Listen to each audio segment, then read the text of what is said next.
And I got more and more distant near the end of elementary school. So what did my middle school and high school years look like? How did this factor into my coming out or a lack of coming out during this time? Middle school was fucking hell. And I feel like that's the case for pretty much anyone. Anyone who says like middle school is the best time of my life, you're fucking lying. Like puberty is such a weird time for everyone. But try going through puberty, that's the wrong puberty. Try going through puberty as a trans person, but it's not the puberty that you want to go through. But also at the same time, not really understanding why it doesn't feel right, and having nobody to talk to about that. Add all these extra layers onto an already shitty experience, and you have a recipe for being a wonderfully closeted trans person. I only had a handful of close friends in middle school, probably no surprises there based on my last video, but I felt I was growing even more and more distant in middle school, and then even more distant, at least into those early high school years. It was just that same shit over and over and over of like, I wasn't good at playing this role of a boy, of what I thought I had to be like to fit in as a guy. You know, I think of some of my friends back then where so many of them just talked about women, flirting with them, wanting to date them, wanting to fuck them, and I'm like, it felt gross and it felt fucking exhausting. I knew I was attracted to women, but can we please change the fucking record and talk about literally anything else, please? Like, is this all you think about? Because that is hardly what I think about. What is wrong with me? And that's basically what I was thinking throughout all this, like, what is wrong with me? And again, I had nobody to talk to about this, so I thought there was something wrong with me. I just couldn't relate to really anyone, I felt like. So I did the only logical thing and continued to retreat inward. Video games became my salvation. At least I could escape to other worlds. It makes sense now why I spent so much of my childhood, so much of my free time back then living in other worlds, and I still do it now today, but I think I have a much healthier relationship, except maybe with Animal Crossing. So then came high school.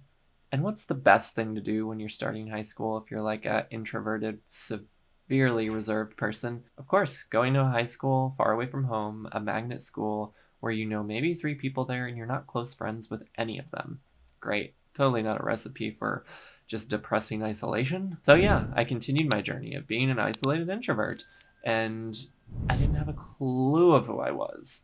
Let's just say I totally wasn't that person who spent almost my entire freshman year sitting alone during lunch hour. I felt like at first I only made some friends later that year because they felt pity for me, but I was thinking, hey, having pity friends is better than no friends, right? Maybe. Having pity friends is much better than just sitting in silence while feeling like everybody in the world is watching me and thinking that I'm a complete fucking loser. That is the worst feeling in the world that I think too many of us can probably relate to.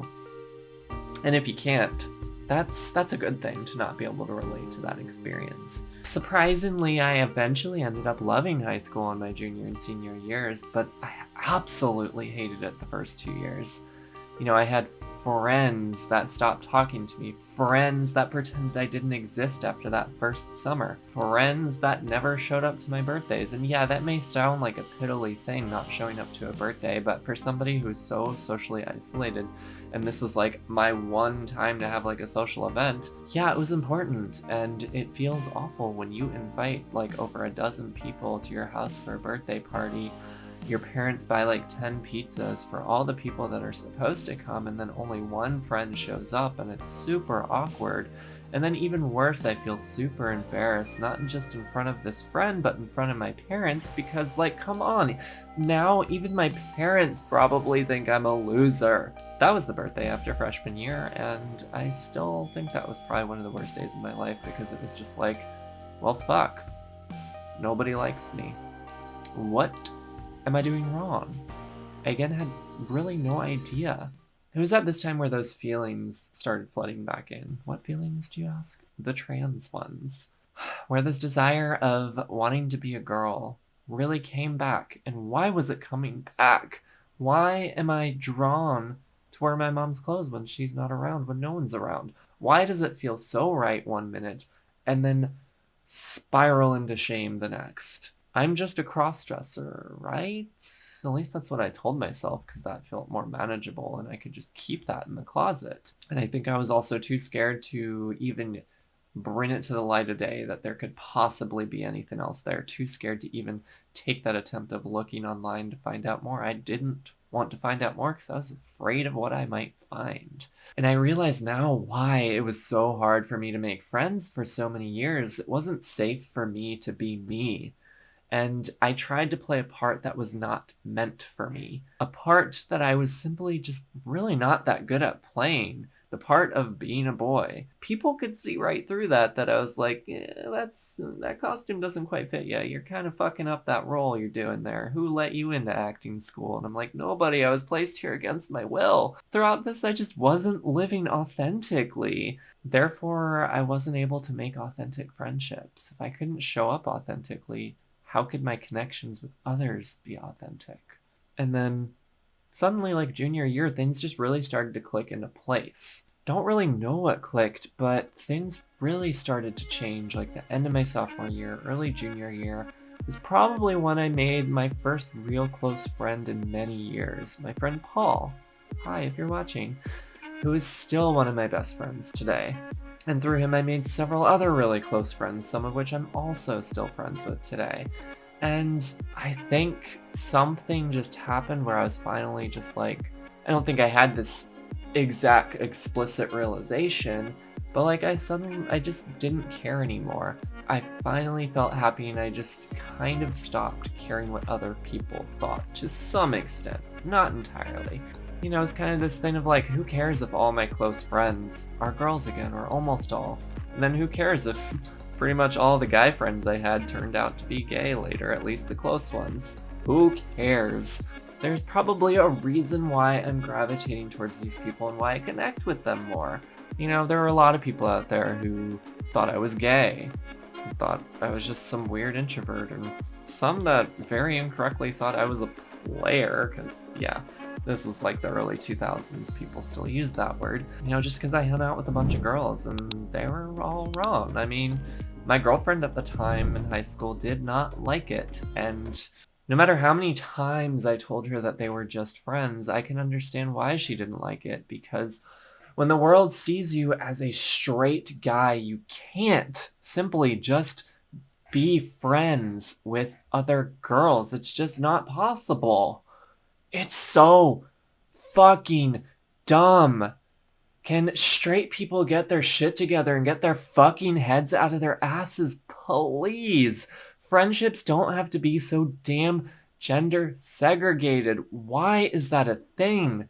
If that sort of shit wasn't so stigmatized, I likely would have had far fewer problems and far less isolation.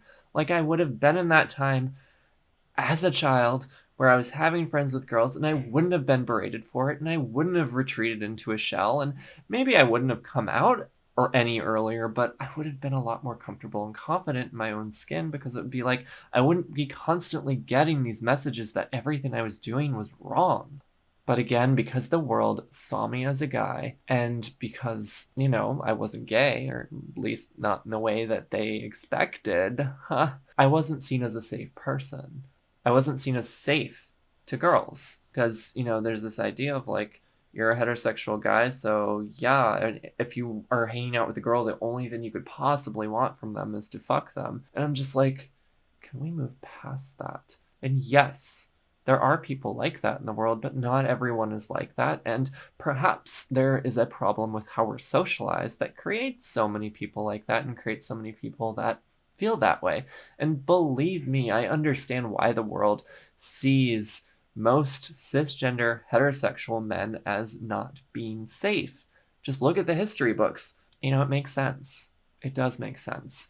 But it certainly does not make things easier.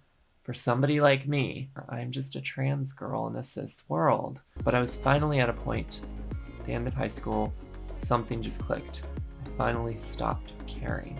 And I feel like that is the ultimate piece towards beginning to move towards transition is just, we have to finally get to that point where we can feel comfortable not caring about what other people think, or more realistically, not caring as much. We're always going to care what some people think to some extent, but it gets in the way of us living our lives the way we want to live them, living our lives the way they're meant to be lived. You know, I think that was like that first step that put me on that journey that allowed me to get to where I am today. You know, that was when I was 15, 16 years old, and yeah, it took almost another 10 years after that to come out, but journey's got to start somewhere, am I right? So that means next time we're gonna go to college. But until then, let me know what you think down in the comments below. Can you relate to any of these experiences? How wonderful or awful, if you feel comfortable sharing, were your middle school and high school experiences? And maybe when did you get to that point where you could start caring a little bit less and having that help you on your journey towards being yourself? I think that's something we can all say amen to, right? I feel like my sense of humor in this video is really strange, but I think it's just all the weird emotions that are coming up and my way of managing them when I'm revisiting all these old stories. But whatever. As always, thank you so much for watching. Tipsy and I love you all, and she hates it when I hold her like this.